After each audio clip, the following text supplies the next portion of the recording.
يعني مصروفي بدل 50 بقى 85 جنيه. اهو بدأ يزيد اهو، شفتوا النطة ولسه. السلام عليكم ورحمة الله وبركاته، ازيكم عاملين ايه؟ يا رب دايما تكونوا بخير وصحة وسعادة. النهاردة بقى ميعادنا مع ميزانية 50 جنيه يوميا، والنهاردة بفضل الله هوريكي ازاي من ال50 جنيه تقدري تاكلي كل يوم لحوم، وبفضل ربنا هتقدري. بس انتي تابعي الفيديو كده من اوله لاخره وشوفي الافكار، وهتلاقي ان انتي مصروفك بيزيد معايا. يعني ال50 جنيه هتلاقوها بفضل ربنا كل يوم معايا بتزيد بتركايه بسيطه جدا، هتخليكي تحولي مصروف بيتك من مصروف يومي لمصروف شهري او مصروف اسبوعي. باذن الله الفكره هتعجبكم جدا، وهتلاقي المصروف معاكي بيزيد. وبجد بجد الفكره دي هتنفع قوي للناس اللي عندها مدارس. خلاص، كل سنه وانتم طيبين بقى بمناسبه العام الدراسي الجديد، وربنا يا رب يفتحها علينا جميعا. بس طالبه منك طلب، حطي اللايك كده فضلا منك وليس امر، عشان الفيديو يرتفع وغيرك يستفيد بيه. وكمان ما تنسيش تشتركي في القناه وتكتبي لي كومنت حلو. وما ننساش اهم حاجه بقى، نصلي على الرسول. اللهم صل وسلم وزد وبارك عليك يا حبيبي يا شفيعي يا رسول الله. وتعالوا نقول بسم الله الرحمن الرحيم ونبدا في الميزانيه بتاعتنا. بصوا، عشان تحولي مصروف بيتك من مصروف يومي لمصروف اسبوعي، انت محتاجه تركايه بسيطه وخطوه واحده بس. خطوه واحده بس، انت ست شاطره وهتقدري ان شاء الله بفضل ربنا تعمليها. بس تسمعيني كده وان شاء الله باذن الله هتستفادي جدا من الفكره دي. انا معايا عشان احول مصروف البيت بتاعي من مصروف يومي لمصروف اسبوعي هتعب يوم واحد بس، وكمان مش هتعب فيه، بالعكس انا همشيه. في فرق بين التعب وبين اني همشيه. انا همشي يوم، وبفضل ربنا اليوم ده هيوفر لي مصروف يومين. هتشوفوا ازاي، وفجأة ال50 هتبقى معايا 100 جنيه. يعني ان شاء الله باذن الله كده هتلاقي ربنا ايه فتح عليكي من وسع. بس انتي بس استني وتابعي الفيديو من اوله لاخره. اول حاجه كده بصوا، هنتعب يوم زي ما احنا متفقين. ال50 جنيه دي هتاخديها النهارده. يعني انت النهارده اخدتي مصروفك، اخدتي ال50 جنيه مصروفك، هتعملي ايه؟ هتنزلي تشتري الحاجات اللي بقولك عليها دي، ودي اساسيه لازم تكون موجوده في كل بيت. هتملى بيتك وفي نفس الوقت هتعرفي تتصرفي منها. لازم لازم لازم عشان توفري مصروفك من يومي لاسبوعي ومصروفك معاكي يكفي، لازم تشتري الحاجات دي. الحاجات دي عباره عن ايه؟ هنشتري 3 كيلو طماطم ب 15 جنيه. وانا عارفه ان في ناس كتير هتقول لك مفيش طماطم بخمسه. انا شارياها ب5 ووريتها لكم في ميزانيه المشتريات بتاعه الخضار بتاعتي، وقلت لكم ان في ب5 وب8 وب10 وب15. هاتي اقل حاجه. الطماطم دي هتنفعك. اقل حاجه ما بتكونش طريه، بالعكس بتكون جامده، بس بتكون صفرة شويه. انا عايزاها صفرة مش مهم، هي كده كده هتقعد في التلاجة هتحمر مع نفسها. خلاص. وهنشتري 2 كيلو بطاطس ب20 جنيه، الكيلو ب10 جنيه. هنشتري الحلوه الوسط دي، مش لازم نشتري اللي هي رقم واحد يعني، لا خلينا في الوسط اللي تمشي الدنيا معانا. وكمان هنشتري كيلو بصل ب10 جنيه. خلاص. وهنشتري كيلو بتنجان ب5 جنيه، كيلو بتنجان رومي، او هنشتري عموما ب5 جنيه بتنجان. هو كده انا عايزه ب5 جنيه، هيطلعوا مثلا كيلو لحاجه بسيطه جدا، هيطلعوا لك واحده كبيره كده او 2 وسط. تمام. طيب مجموع الحاجات دي كده بالظبط ب50 جنيه. هنعمل ايه اول يوم؟ اول يوم احنا كده الحمد لله ملينا البيت، عندنا طماطم، عندنا بطاطس، عندنا بصل، عندنا بتنجان.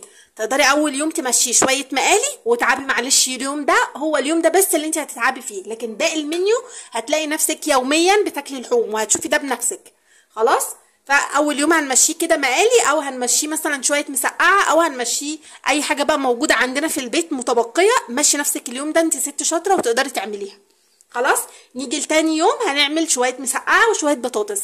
هو اليوم ده همشيه مسقعه وبطاطس. طيب انا كده خدت مصروفي، انا بيتي مليان ومعايا ال50 جنيه، ومش هشتري اكل. انا هعمل مسقعه وبطاطس من الحاجات اللي موجوده عندي.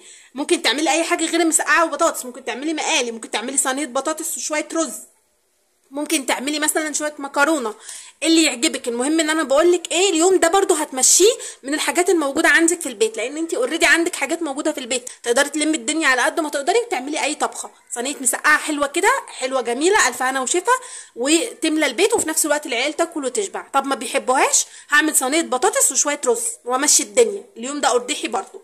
خلاص. طيب يا محمد، ما انا معايا ال50 جنيه. ما انا هقول لك استني بقى، احنا من هنا هنبدا نوفر كل جنيه في مصروفنا عشان مصروفنا يبدا يزيد.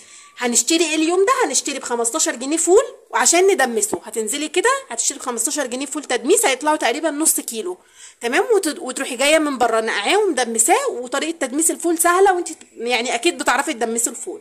لو ما بتعرفوش اكتبوا لي في الكومنتات، او لو حابين طريقه يعني اكتبوا لي في الكومنتات وانا هعملها لكم. خلاص. هنشتري ب15 جنيه فول. يعني انا من ال50 جنيه بتاعتي صرفت 15 جنيه، باقي معايا كام؟ 35 جنيه. حلو قوي والحمد لله. تاني يوم بتقضى، وزي ما قلت لك ممكن تمشيها اي حاجه غير المسقعه، مش شرط مسقعه. نيجي بقى لتالت يوم. هتلاقي نفسك مصروفك بدأ يزيد، بدأ المبلغ بتاعك يعلى. بصوا بقى، كل جنيه اوعي تفرطي فيه، اوعي تفرطي فيه، اسمعي من اختك واعملي اللي هقولك عليه بالظبط. انا مصروفي دلوقتي اتبقى منه 35 جنيه، هاجي على اليوم اللي بعده هيبقى معايا ال 50 جنيه بتاعت مصروفي اللي انا باخدها كل يوم، وهيبقى معايا 35 جنيه فايضين من امبارح، يعني مصروفي بدل 50 بقى 85 جنيه. اهو بدأ يزيد اهو، شفتوا النطة ولسه. طيب اليوم ده انا بقى هجيب ايه؟ انا معايا فلوس كتير، ابدا اعمل اللي انا عايزاه. ممكن تجيبي ب 50 جنيه كبده وقوانص وتعملي جنبها شويه بطاطس وتكتري لها البصل وتعملي احلى طاجن كبده وقوانص وجنبه شويه بطاطس او شويه رز لو تحبي. او ممكن تجيبي ب 50 جنيه لحمه مفرومه وتجيبي وتعمليها كده بقى شويه حواوشي حلوين وتحمري جنبهم شويه بطاطس، وبرده اديكي ايه كلتي والف هنا وشفا. او ممكن نعمل شويه كفته وشويه رز والف هنا وشفا، برده كفته داوود باشا باللحمه المفرومه. خلاص، يعني معاكي 85 جنيه تقدري تتصرفي منهم على قد ما تقدري. بس احنا بنقول ايه؟ ناكل المعقول عشان كل يوم نحوش حتى 20 جنيه هتنفعنا في اليوم اللي بعده. طيب نيجي لليوم اللي بعد كده، تعالوا بس نحسب الحسبه دي. انا اليوم ده مش هصرف غير 50 جنيه اللي هجيب بيها اللحوم بتاعتي، سواء هجيب كبده وقوانص او هجيب لحمه مفرومه. يعني بدل ال 85 جنيه بقى انا صرفت 50، اتفضل معايا برضو هم ايه ال 35 جنيه. هاجي تاني يوم هيبقى معايا برضو ال 85. تمام. هجيب بقى كيلو اجنحه واعمل جنبه شويه بطاطس ورز، صينيه بطاطس يعني، واعمل جنبهم شويه رز والف هنا وشفا. واليوم ده اكلت صينيه اجنحه كده حلوه محترمه، هعملها بالبصل واعملها برضو طاجن، ودي برضو من الاكلات الاقتصاديه الجميله جدا. او ممكن ما تعملهاش بالبصل، ممكن تعمليها كوكي كنتاكي. وطبعا هتقسمي الجناح زي ما انا وريتكم في تقسيمه الفراخ بتاعت اول الشهر، وبتمشي الدنيا وبتبقى جميله. سعرها كام الكيلو؟ 45 جنيه. انا شارياها ب 45 جنيه وقلت لكم كده في الميزانيات بتاعتي. تمام. وهشتري ب 15 جنيه رز، ده ادي مجموع اليوم كله بقى معاكي كام؟ 60 جنيه. عملت طبخه فيها فراخ والف هنا وشفا، مش محتاجه حاجه تاني. تمام. هيبقى باقي معايا من ال 85 جنيه 25 جنيه. وطبعا انت بتصرفي ال 60 جنيه اصرفي على قدهم، شوفي انت عاوزه تاكلي ايه، مش شرط تجيبي اجنحه. ممكن تجيبي وركين ب 60 جنيه، ممكن تجيبي بانيه، ممكن تجيبي مثلا اللهم صل على سيدنا محمد ممكن تجيبي مثلا لحمه مفرومه، ممكن تجيبي رنجه، ممكن اي حاجه انت تحبيها. انا بديكي الافكار الاقتصاديه اللي تملى البيت وتكفيكي غدا وعشاء. تمام. وطبعا الفطار انا خليتك هنا تجيبي ب 15 جنيه فول، ده هتدمسيه هينفعك باقي الايام. لما يخلص تروحي ايه جايبه ب 15 تاني وتبداي تعيدي القاره من الاول، وتبداي تعيدي القصه من الاول. خلاص. طيب نيجي لليوم اللي بعد كده. انا اليوم ده صرفت 60، باقي معايا 25 من ال 85. اليوم ده هعمل فيه ايه؟ هجيب ب 50 جنيه بانيه وهعمله ستريبس، وهعمل جنبه رز ريزو، هجيب برده ب 15 جنيه رز او ب 10 جنيه رز، وب 5 جنيه توابل اللي هي الرز، واعمل بقى احلى رز مبهر كده في الحياه مع جنبه شويه البانيه. هجيب ب 50 جنيه واقطعه ستريبسات واعمله اللي هو الزنجر او الستريبس، واعمله في البيت كده زي ما بنروح نشتريه بالغالي من بره، احنا هنعمله في البيت، مش هيكلفنا غير ال 50 جنيه والف هنا وشفا يا رب. خلاص. واكله محترمه تنفع والله لو هتعملي عزومه، يعني ب 50 جنيه دول هيعملوا لك سيرفيس محترم. خلي بالك سيرفيس حلو والله، وزي ما بقول لك كده يكفيكوا لو انتوا اسره 5 افراد. خلاص. اصبح ان اليوم ده انا صرفت فيه 65، وانا كان باقي معايا 25 ومصروفي 50، ادي 75 صرفت منهم 65، باقي معايا 10. طيب نيجي اليوم اللي بعده. هنعمل ايه اليوم ده؟ انا خلاص كلت لحوم كذا يوم ورا بعض، عايزه بقى ابتدي ايه اوفر بقى عشان اكسر جنيه تاني، عشان اعرف اعمل طبخه محترمه او اعرف احول مصروفي من يومي لاسبوعي.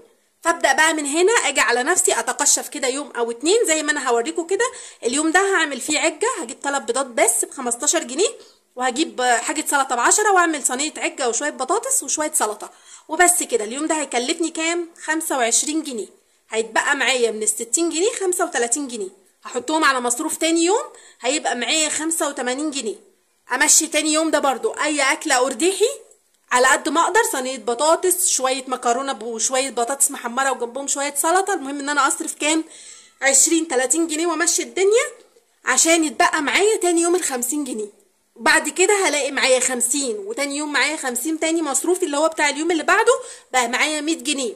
ابدا برضو ان انا ايه اجيب حاجه نوع لحوم وامشي الدنيا، مثلا اجيب ممكن كبده، اجيب سجق، اجيب كيلو وراك وامشي الدنيا واعمل طبخه تكفيني يومين عشان اوفر مصروف اليومين دول بالحاجات الموجوده عندي في البيت، وبكده هبقى قدرت بقى مصروفي خلاص بيزيد، انا عندي الحاجه وبطبخ من اللي في البيت وبمشيها ارداحي، هيبقى معايا كل يوم ال50، لو لمده يومين انا ما بطبخش باكل من الحاجات الموجوده عندي، هيبقى معايا ال100 جنيه.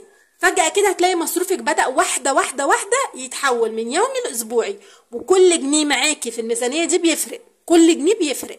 يعني ما تقوليش انا النهارده شاطره فوت 10 جنيه فاروح صرفاها او اروح عامله اي حاجه للعيال، لا انا هتعب اسبوع همشيه كده ارداحي، واكلات على قدها زي ما انتم شايفين كده، واكلات حلوه وكلها لحوم برضو، بس في نفس الوقت انا هلاقي نفسي اخر الاسبوع معايا فلوس، واقدر بقى ساعتها ان انا احول مصروفي من يومي لاسبوعي بتركية بسيطه جدا، تعب يوم هيريحني اسبوع بحاله.